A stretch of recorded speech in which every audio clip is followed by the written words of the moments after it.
E aí, torcedor tricolor? Bem-vindos ao canal FC Tricolor News. Estamos de volta com mais um vídeo exclusivo do nosso time da fé. Antes, já se inscreva e deixe o like para ficar por dentro de todas as novidades do nosso São Paulo. Agora vamos para a primeira notícia.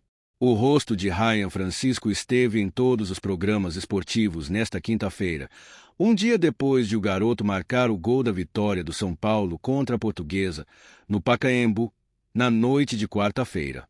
A repercussão, porém, não mudará a ideia e os planos de Luiz Zubeldia sobre a forma ideal de tratar os jogadores vindos da base, como vinha fazendo, por exemplo, com William Gomes. Se William ficasse, teria alguns jogos a mais neste ano, iria crescendo, não na velocidade que muitos pensam, mas sim na velocidade lógica de um menino que está se formando, disse ele em entrevista coletiva após a vitória contra a Lusa, citando o jogador vendido para o Porto. Ao longo da semana, uma questão virou tema de discussão entre torcedores. Afinal, o argentino boicota as jovens de Cotia. Contra a Lusa, ele relacionou 4 campeões da Copinha: Mike, lateral direito, Matheus Alves, meia, Lucas Ferreira, atacante, e Ryan Francisco, atacante.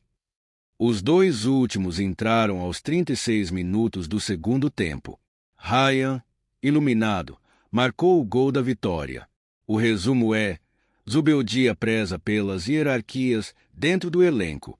Isso significa que sim, há espaço para jogadores jovens. Mas, para eles subirem degraus, como fez William Gomes nas quartas de final da Libertadores de 2024, eles precisam mostrar nos treinos e jogos que merecem o espaço esperado. Ryan Francisco, chegando com o pé na porta, parece disposto a isso. A discussão pegou fogo por conta das 2 saídas nesta semana, ambas para o Porto.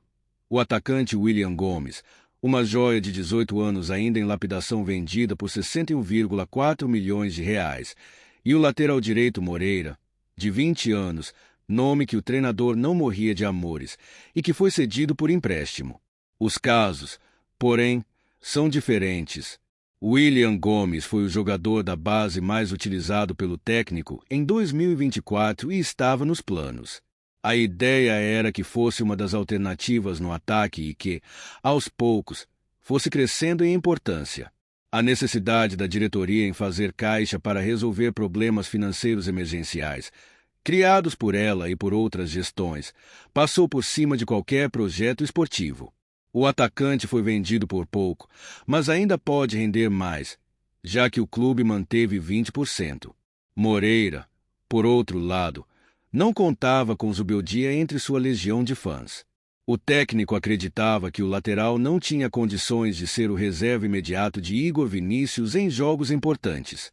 Assim, para ele, seria mais um ano de poucos jogos como terceira opção. Sair, mesmo que para o Porto B, foi para o jogador uma ótima decisão. Ele poderá se desenvolver e até brigar pela seleção de Portugal. Em entrevistas, Zubeldia diz que espera que seu trabalho nos clubes gere, ao menos, 2 vendas de jogadores jovens por temporada. Ele diz entender a força do mercado e o papel de exportador. Zubeldia respeita muito a estrutura do São Paulo e o trabalho que é feito pelos profissionais do CFA de Cotia. Do time campeão da Copa do Brasil Sub-20 em 2024 e da Copinha neste ano, o técnico gosta de alguns nomes, como o volante Hugo Leonardo, hoje machucado, o meia Matheus Alves e os atacantes Ferreira e Ryan Francisco. Todos estariam no UFC Série se não existisse a Copinha. Mas gostar dos jogadores não significa que o técnico vê todos prontos para pular em etapas. Ex-jogador formado na base do Lanús, um clube que não tinha grande estrutura para os seus garotos na época, Zubeldia entende que, para se tornar um jogador vencedor, é preciso fome. E, nas muitas vezes em que contou com meninos da base para completar seus treinos, viu menos do que esperava.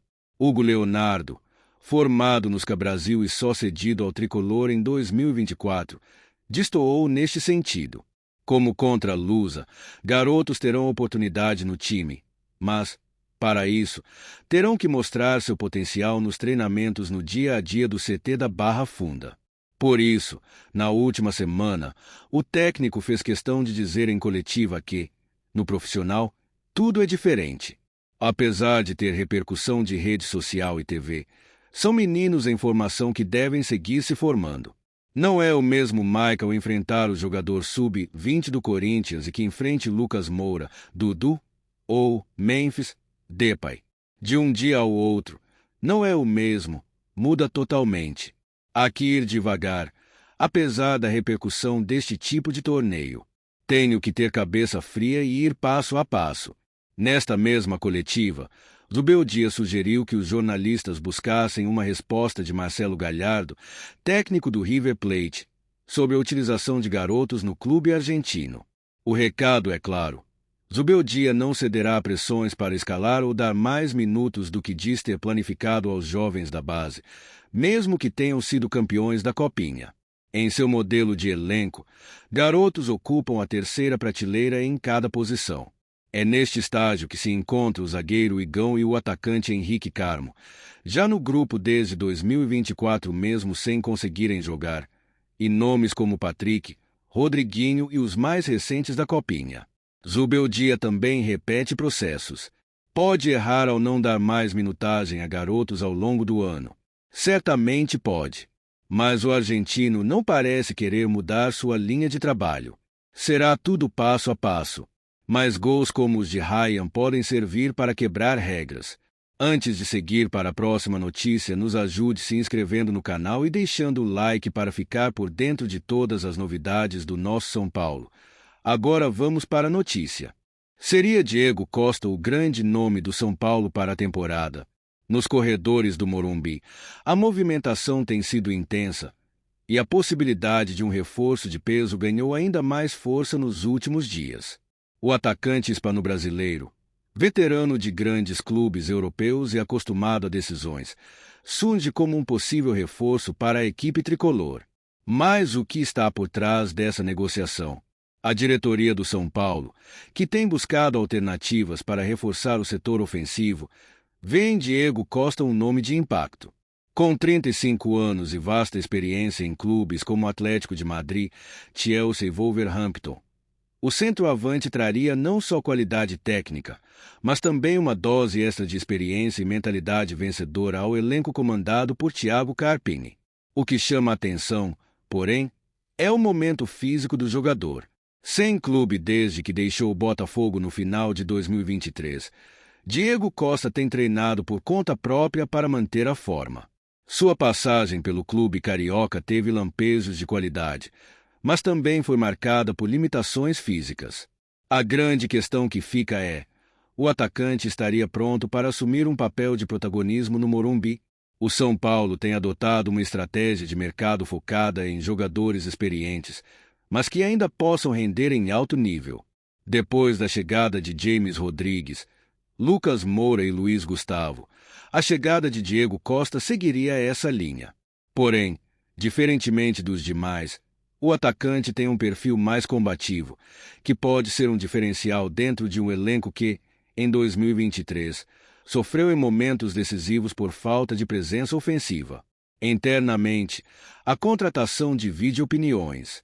Parte da diretoria entende que Diego Costa pode agregar experiência e imponência ao time, enquanto outros temem que a idade e o histórico recente de lesões sejam fatores determinantes para que ele não consiga render em alto nível.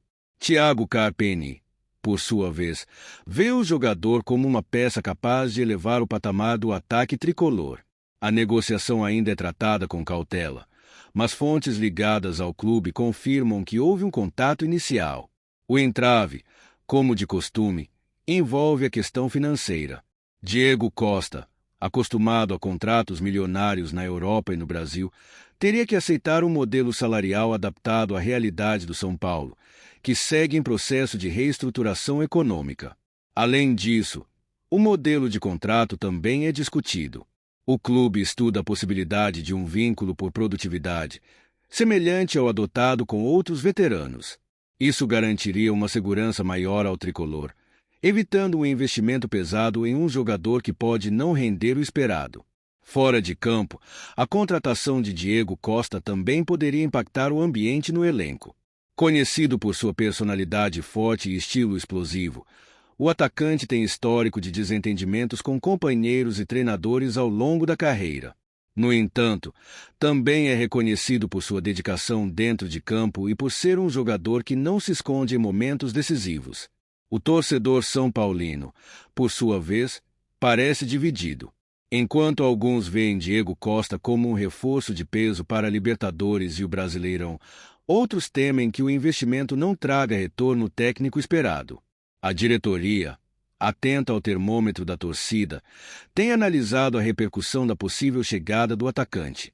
O nome de Diego Costa já foi especulado em diversos clubes brasileiros nos últimos anos, mas até agora nenhuma negociação se concretizou de forma duradoura. Seu retorno ao Brasil pelo Botafogo, em 2023, gerou expectativa, mas terminou de forma discreta.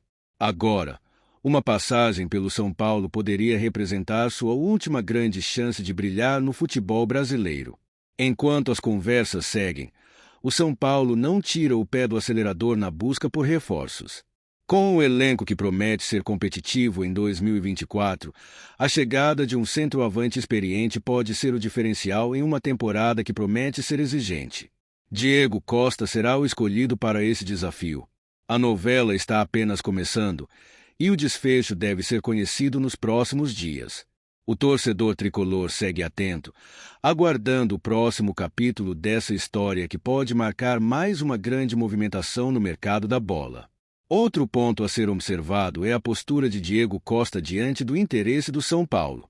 Até o momento, o jogador não se manifestou publicamente sobre a possibilidade de defender o clube paulista, o que mantém a incerteza sobre o avanço das tratativas. No entanto, fontes próximas ao atleta indicam que ele enxerga com bons olhos um retorno ao futebol brasileiro, especialmente para um time que disputará a Libertadores. O histórico de contratações recentes do São Paulo também sugere que o clube não tem receio de apostar em jogadores experientes. O caso de Jonathan Calleri, por exemplo, mostra que o tricolor valoriza centroavantes com estilo físico e combativo. Diego Costa, com sua bagagem internacional, poderia se encaixar nesse perfil e trazer um diferencial na disputa por títulos. Independentemente do desfecho, o interesse do São Paulo em Diego Costa reforça a ambição do clube em buscar nomes de peso para a temporada.